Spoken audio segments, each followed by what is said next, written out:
Good morning, my name is Savannah Nito, and I will be going through my digital dump 1.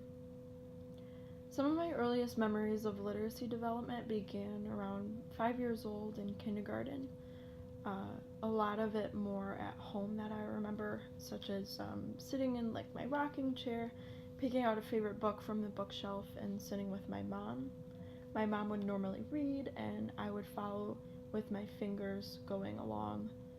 She would point out important words, and I would repeat them with her. Some of my favorite books in that time were Corduroy, Tiki Tiki Tembo, any of the Eric Carle classics, really. I loved reading, and it was always very enjoyable for me, and that really continued on into my present time. Some early memories of me being able to read and write include the classroom short informational texts that had large visuals and maybe had 3 to 4 words per page. I remember the teacher passing them out and us reading them as a class together, whether the teacher would read it first and then we would read together, or we would all follow with our fingers. I remember tracing the words and maybe having an activity that involved the same kind of high frequency words that we read in the text, and then it would be in our writing and we would trace either the words or begin to formulate our own sentences with the teacher's guidance.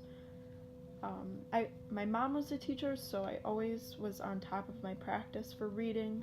She always wanted to make sure I was good with reading and writing.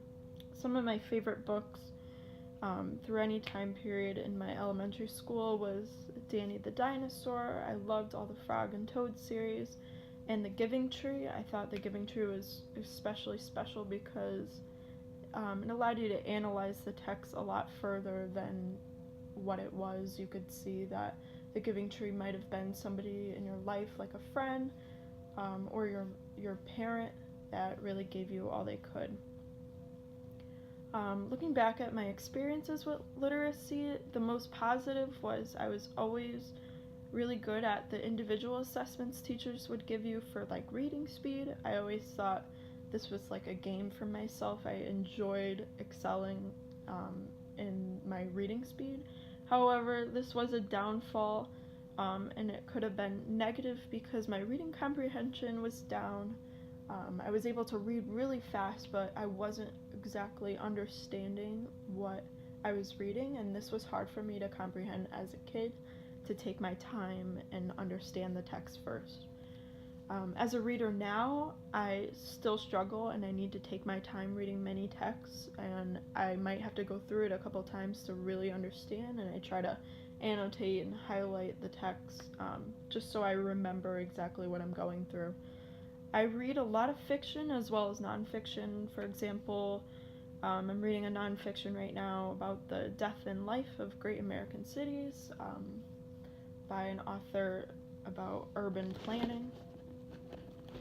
I think as a writer now, I'm doing a lot of academic-based writing, whether it's in school, but I occasionally journal. I like to keep track of really what I do as a student and as a future teacher. I want to be prepared. I really want to be a literacy teacher that takes lessons from what my parents have taught me. My mother is an art teacher and my father works with special needs, so I kind of learned a lot of my moral values from them. As far as my father, I really learned to respect anything diverse. So as a literacy teacher, I really want diverse texts in my classroom, whether it's culture, ethnicity, gender. I really want a broad outlook on that. I don't want just the classics. I really want everything that students can relate to. Because if the students are reading texts that they cannot relate to, then they're not really going to engage or comprehend further. I also learned really from my mother creativity. I want a lot of texts that were visual and powerful and stimulating. I consider myself a visual person.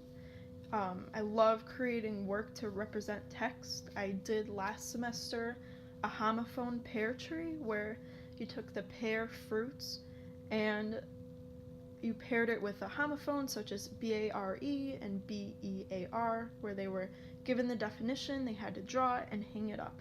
And knowing that I'm a visual learner, I need to address all modes of visual, audio, and tactile for all my students. I think it's important to understand their culture, family life, and do they read at home? Children should always be reading every day, and if they're not reading at home, or if their parents are not speaking English and they're coming home with English text, that it's completely fine if they are going home and reading in their own language, and I think that connection needs to be said.